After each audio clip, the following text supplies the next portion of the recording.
Assalamualaikum warahmatullahi wabarakatuh. Perkenalkan, kami dari kelompok Apple M1. Di sini kami akan membahas tentang AMD. Saya sendiri Ibnu Haikal dengan NIM 1910314006.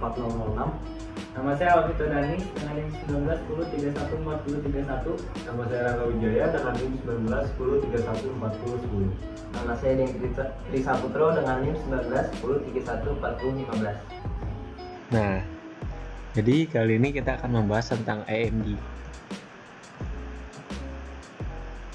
Nah, kali ini kita akan membahas tentang yang pertama ada sejarah AMD, yang kedua ada jenis-jenis AMD, yang ketiga ada kelebihannya, dan yang terakhir kekurangannya. Nah, AMD itu apa sih? Nah, AMD itu atau Advanced Micro Device Inc. merupakan salah satu perusahaan semikonduktor multinasional Amerika Serikat yang berbasis di Sunnyvale, California. Di perusahaan ini didirikan pada tahun 1969. Pabrik pertamanya berada di Austin, Texas, Amerika, dan pabrik keduanya di Dresden, Jerman. Nah, selanjutnya kita masuk ke timeline sejarah AMD nih. Dari 1969 sampai 1984 itu mulai didirikan. Terus yang kedua dari 1985 sampai 1999 bekerja sama dengan ATI dan menciptakan beragam produk. Yang ketiga, dari 2000 sampai 2012 membuat banyak prestasi di bidangnya. Yang terakhir, dari 2013 hingga saat ini digunakan di berbagai device dan mampu mengungguli kompetitor. Nah, kita masuk ke 1969 sampai 1984. Nah, di sini tuh ada apa sih? Nah, jadi cerita ini tuh dimulai pada 1969. Perusahaan ini dibentuk dengan modal $100.000, jumlah yang besar untuk saat itu. Dengan modal tersebut, AMD berhasil membangun markas besarnya di Sunnyvale, California. Setahun kemudian, AMD berhasil merilis produk pertama mereka, Logic Counter AM2501. Dengan produk ini, AMD dengan percaya diri menjadi go publik pada tahun 1972. Lanjut, debutnya di dunia saham dimulai pada tahun 1979. Sembari masuknya AMD ke bursa saham New York, produksi pun dimulai di pabrik baru, mereka yang berada di Austin. Dengan pabrik baru ini, 3 tahun kemudian, AMD menandatangani kontrak untuk menjadi sumber sekunder sebagai pemasok prosesor micro PC Intel untuk IBM. Kencangnya haluan kapal AMD ini membuatnya masuk ke daftar top 100 perusahaan terbaik untuk bekerja di Amerika pada tahun 1984. Selanjutnya pada tahun 1985 sampai 1999.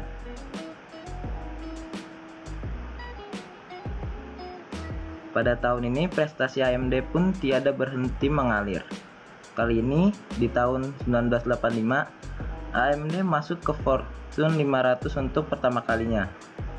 Pada tahun yang sama, ATI bekerja sama dengan AMD dan merancang controller grafis beserta produk grafik board pertama di dunia.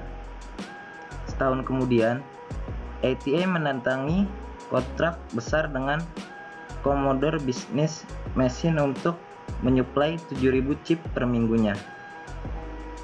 Angka yang fantastis ini membuat ATI mengeluarkan debutan EGA Wonder dan VGA Wonder pada tahun 1986.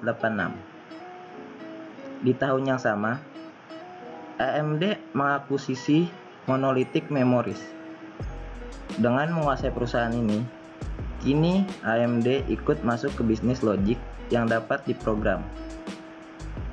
Dengan demikian, tahun berikutnya pun dimulai pekerjaan baru pada AMD Submicron Development Center. ATI sendiri kemudian mendukung perilisan PESA standar pada industri grafis. Dalam kurun waktu 1991 sampai 1999 ini, AMD dan ATI menarik perhatian dunia dengan menciptakan beragam produk yang pada saat itu dianggap sangat mutakhir, seperti debut prosesor micro AM386 yang diikuti chip Mach 8 pada 1991 yang menjadi terobosan baru di dunia grafis CPU. Match 32 1992 kemudian hadir sebagai produk baru, diikuti dengan pendirian ATA GmbH yang bermarkas di Munich, Jerman. Jajaran produk AM48 diperkenalkan bersama dengan kerjasama AMD dengan Fujitsu untuk menciptakan produk flash memori yang kita pakai hingga saat ini. AT pun kemudian go public dan mengeluarkan saham di Nasdaq dan bursa saham Toronto. March 64 tahun 1994 menggantikan pendahulunya. AMD kemudian menjadi pemasok AM48 untuk komputer produksi kompak. Berkembangnya AMD melahirkan inovasi mikroprosesor lain, AMD K5 pada 1995 yang kompatibel dengan soket prosesor micro x86. ATA juga merilis graphic board untuk produk Mac pada tahun 1996. AT membangun cabang di Irlandia. Tidak berhenti di sana, ATA juga merilis chip grafis 3D pertama di dunia.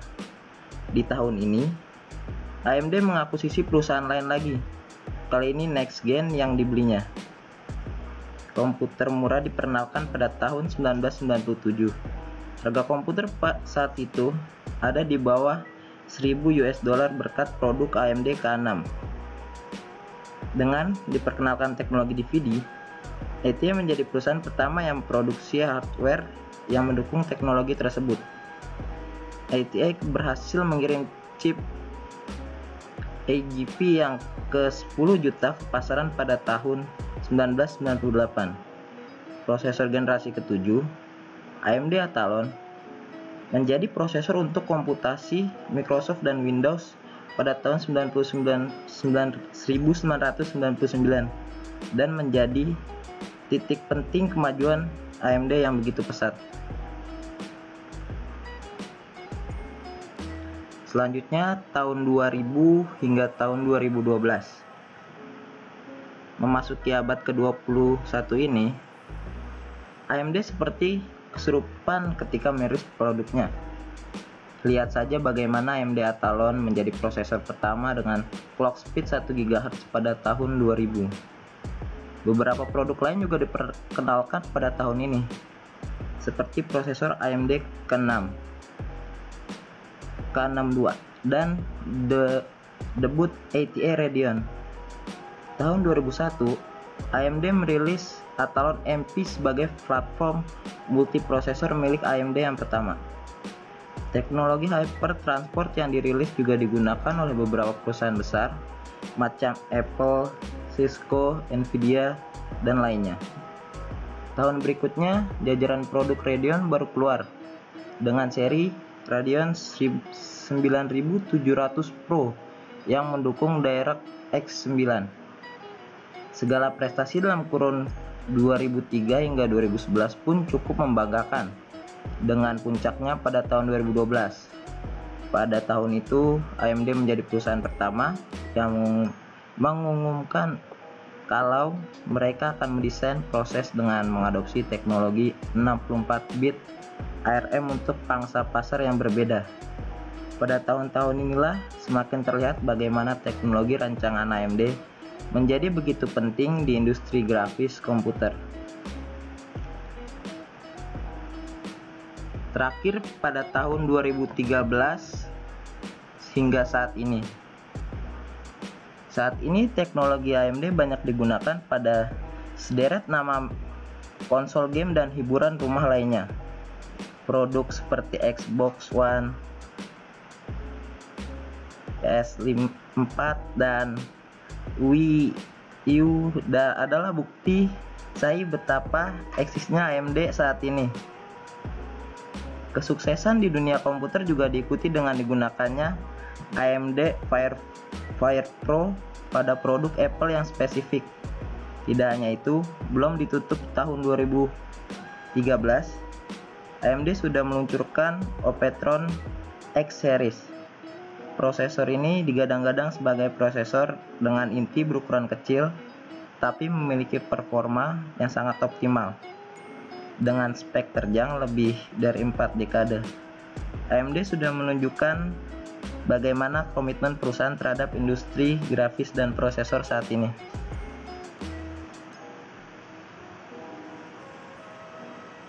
Oke, berikutnya kita akan membahas tentang jenis-jenis AMD. Yang pertama ada AMD K5. Jadi AMD K5 ini awalnya dibuat supaya dapat bekerja pada semua motherboard yang mendukung Intel. Jadi motherboard yang mendukung Intel ini akan mendukung pula AMD K5. Pada waktu itu, tidak semua motherboard dapat langsung mengenali AMD dan harus dilakukan upgrade BIOS untuk bisa mengenali AMD. Yang kedua ada AMD K6. Prosesor AMD K6 merupakan prosesor generasi ke-6 dengan performa tinggi dan dapat diinstalasi pada motherboard yang mendukung Intel Pentium. AMD K6 sendiri masih dibagi lagi modelnya, yaitu AMD K6, AMD K6 generasi kedua, dan AMD K6 generasi ketiga. Yang berikutnya ada AMD Duron. AMD Duron merupakan keluarga prosesor versi murah yang dikenal pada tahun 2000. Awalnya, prosesor ini memiliki kode nama Spitfire yang dibuat berdasarkan Core Thunderbird. AMD Duron merupakan versi AMD Athlon yang diringkas. Ia memiliki semua arsitektur yang dimiliki AMD Athlon. Kinerja AMD Duron dengan AMD Athlon hampir sama, hanya beda 7-10% lebih tinggi AMD Athlon sedikit. Saat ini, AMD sudah menghentikan produksi untuk AMD Duron.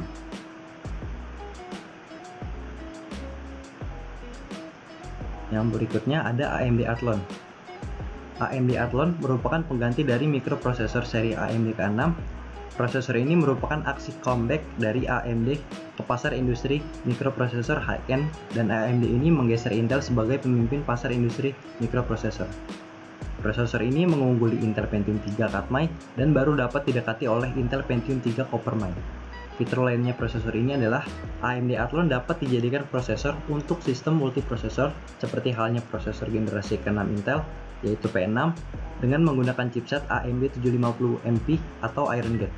Dan AMD 760MPX ini adalah prosesor AMD yang mewujudkan komputer yang memiliki dua prosesor AMD Athlon. Berikutnya ada AMD Sempron. Prosesor ini adalah sebuah jajaran prosesor yang diperkenalkan oleh AMD pada tahun 2004 sebagai pengganti prosesor AMD Duron di pasar komputer murah. Untuk bersaing dengan prosesor Intel Celeron D. AMD Sempron terbagi menjadi dua jenis, yaitu yang pertama AMD Sempron Socket A, yang kedua AMD Sempron Socket 754. Versi Socket A dari AMD Sempron adalah varian dari Sempron yang dibuat berdasarkan prosesor AMD Athlon XP Thorough-Bed. Karena pada saat itu, AMD memang telah meluncurkan prosesor untuk pasar high-end AMD Athlon 64. Lalu untuk AMD Sempron Socket 754 adalah prosesor Sempron yang dibangun untuk arsitektur AMD 64 demi meningkatkan kinerja yang dimilikinya. AMD Sempron memiliki kode nama Palermo yang sama seperti AMD Sempron Socket A. Tetapi beberapa seri AMD Sempron fitur 64-bit tidak dapat diaktifkan sehingga hanya dapat mengeksekusi instruksi 32-bit saja. Seperti halnya AMD Athlon 64, prosesor ini dilengkapi dengan satu buah link hyper transport yang dapat dikoneksikan ke chipset motherboard. Berikutnya ada AMD 64X2 Dual Core. Prosesor ini dimaksudkan untuk menyaingi apa yang dikembangkan Intel dengan prosesor Core Duo-nya. Tetap berbasis teknologi 64-bit, prosesor ini ditunjukkan bagi kalangan pengguna media digital yang intensif. Dari sisi fitur prosesor, ini dilengkapi dengan teknologi seperti Hyper Transport yang mampu meningkatkan kinerja sistem secara keseluruhan dengan menyingkirkan bottlenecks pada level input-output, meningkatkan bandwidth, dan mengurangi latensi sistem. Pendekatan yang digunakan di sini adalah controller memori DDR yang sepenuhnya terintegrasi sehingga membantu mempercepat akses ke memori.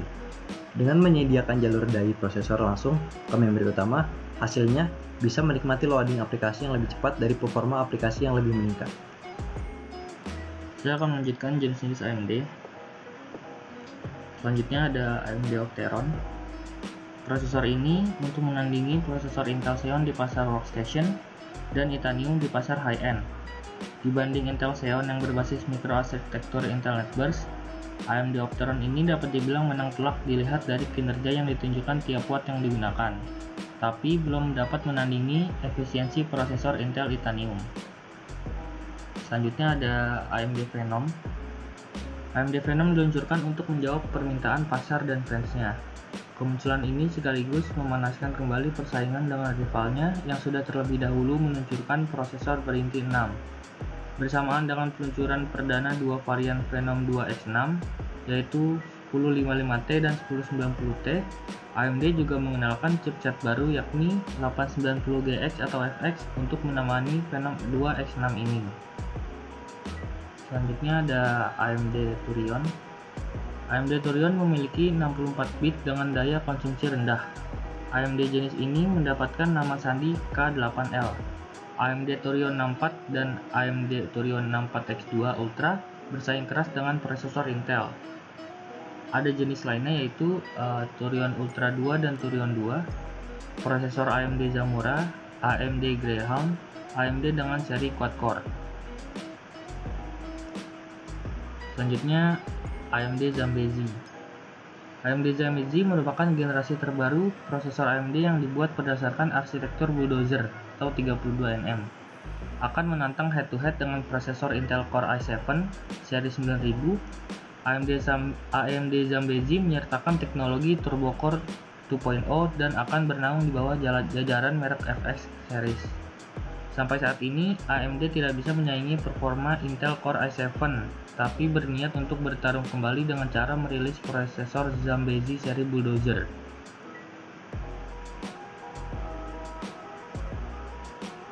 Lalu ada AMD Ryzen. AMD mengubah citranya secara total sejak meluncurkan seri prosesor Ryzen di awal 2017.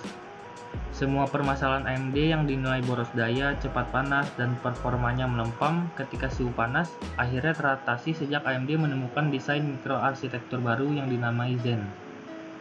Mikroarsitektur itulah yang melatar belakangi kemunculan lini prosesor Ryzen. Berawal dari situ, AMD lambat laun mampu mencuri perhatian dan mampu membuat konsumen jatuh hati. Momentum ini pun menjadi titik balik bagi AMD yang sempat mengalami kegagalan di pasar high-end dengan lini prosesor FX. Prosesor Ryzen terdiri atas Ryzen 3, Ryzen 5, Ryzen 7, Ryzen 9, dan Ryzen Threadripper. Selanjutnya saya akan menjelaskan kelebihan dan kekurangan dari AMD. Pertama, kelebihan. AMD memiliki teknologi Hyper Transport Technology yang berarti penggandaan pada jalur bus system sehingga mampu mempercepat data yang sedang dikirim dalam satu waktu lebih banyak karena data bisa berjalan lebih cepat. Dan terdapat teknologi EVP atau Enhanced Virus Protection yang akan membuat prosesor mampu mendeteksi dan memproses virus secara otomatis. Lalu kekurangannya, masalah klasik AMD adalah panas. Tidak semua game kompatibel dengan AMD. Brand image yang kurang tertanam di para pengguna komputer.